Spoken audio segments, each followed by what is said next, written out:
नमस्कार दोस्तों, स्वागत है आपका फार्मारॉक्स के यूट्यूब एजुकेशन चैनल में। आज हम सीखने वाले हैं डेपोक्सेटिन मेडिसिन के बारे में कि जो प्री मैच्योर इजैकुलेशंस के प्रॉब्लम में यूज़ की जाती है। तो इसके कारण उसको शीघ्र पतन की दवा भी कहा जाता है या फिर प्री मैच्योर इजैकुलेशंस के मेडिसिन के रूप में उसको यूज़ किया जाता है। तो उसकी डिटेल स्टडी करते हैं आज के लेक्चर में और जानते हैं कि ये मेडिकेशंस कितने डोज में यूज़ की जाती हैं, उसके साइड इफ़ेक्ट्स क्या हो सकते हैं एंड वार्निंग एंड कॉन्ट्राइंडिकेशंस के बारे में हम डिटेल में जानेंगे।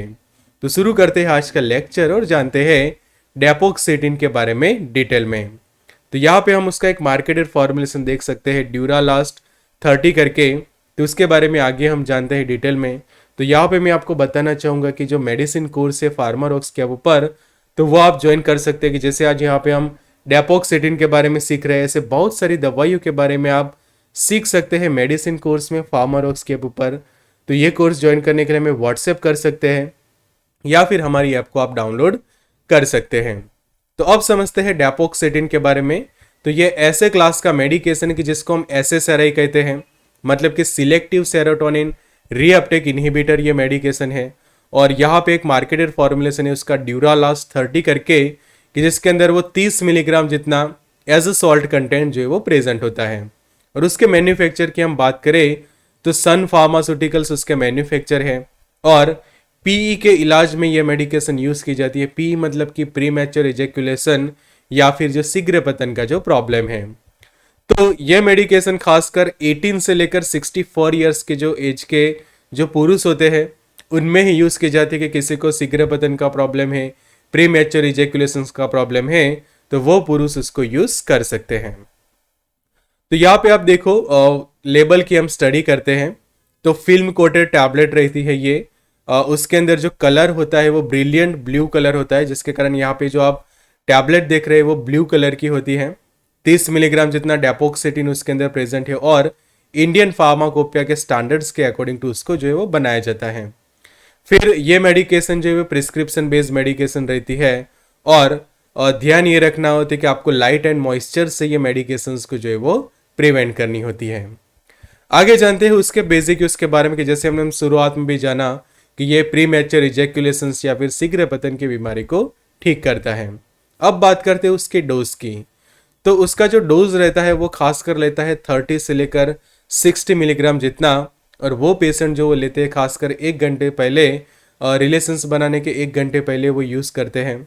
और कोई पेशेंट एक भी ले सकता है या फिर 2 टैबलेट भी खा सकते हैं। तो उसका डोज रेंज में बनता है कि कोई 30 मिलीग्राम या फिर 60 मिलीग्राम जितना ले सकता है। आगे बात करते हैं उसके वर्किंग की कि ये मेडिकेशंस काम कैसे करता है। तो ये क्या करता है, इनहिबिट करता है सेरोटोनिन ट्रांसपोर्टर्स को। कि जिसके कारण क्या होता है, सेरोटोनिन की जो एक्शन है वो पोस्ट साइनेटिक क्लैप्ट होती है वहां पे इंक्रीज होती है। और जिसके कारण ये मेडिकेशंस क्या करती है, जो इजैकुलेशन टाइम होता है उसको डिले करने में जो है वो मदद करता है। तो यहाँ पे आप जो देख सकते हैं कि जो पोस्ट सिनेटिव क्लैप जो का पोर्शन होता है न्यूरॉन्स का, तो वहाँ पे ये मेडिकेशन जो है वो सेरोटोनिन की एक्शंस को इंक्रीज करके इजेक्यूशन टाइम को डिले करता है। अब ये मेडिकेशंस के कुछ साइड इफेक्ट्स है, जैसे कि सबसे पहले ये लेने के बाद कुछ लोगों को नॉजिया वॉमिटिंग जैसा फील होता है, मतलब कि जी घबराना, उल्टी होना और डिजीनेस जैसा कुछ लोग फील करते हैं। ड्राई माउथ जैसा, मतलब कि माउथ में जैसे उनको ऐसा फील होता है कि सलाइवा कम हो गई है, ड्राई माउथ जैसी कंडीशन प्रोड्यूस होती है। फिर हेडेक यानी कि सिर दर्द जैसा कुछ लोग फील करते हैं। डायरिया यानी कि दस्त हो जाना, या फिर इनसोम्निया मतलब कि सोने में जो है वो दिक्कत होना, कि रात को सोने में परेशानी होना, रात को लेट तक नींद ना आना, ऐसे कॉम्प्लिकेशंस ये मेडिकेशंस करवा सकती है। फिर उसके कुछ माइल्ड एडवर्स इफेक्ट या फिर माइल्ड साइड इफेक्ट देखें तो लेस देन 1% उसकी एक साइड इफेक्ट रहती है जो डिक्रीज करती है लिबिडो को। और सेकंड जो है वो लेस देन 4% इरेक्टाइल डिसफंक्शन। अब बात करते हैं उसके वार्निंग्स की।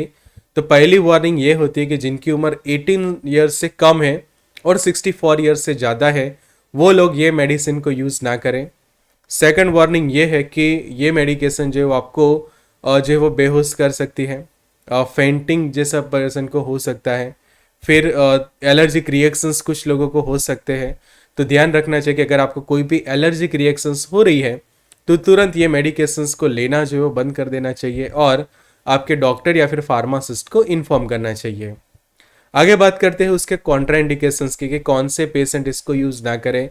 तो पहली कंडीशंस की जिनको लिवर रिलेटेड प्रॉब्लम है, मेंटल प्रॉब्लम के पेशेंट्स हैं, सीवियर रीनल इम्पेयरमेंट मतलब कि जिनकी किडनीज अच्छे से काम नहीं कर रही, किडनी खराब है, जो हार्ट के पेशेंट है, या फिर ऐसे पेशेंट्स की जिनके अंदर हार्ट की रिदम जो है वो इरेगुलर रहती है, फिर जिन लोगों को SSRI की एलर्जी है, बिकॉज ये जो मेडिकेशन है वो सिलेक्टिव सेरोटोनिन रीअपटेक इनहिबिटर है। तो अगर किसी को SSRI मेडिकेशंस की एलर्जी है तो भी ये मेडिकेशंस को यूज़ नहीं करनी है।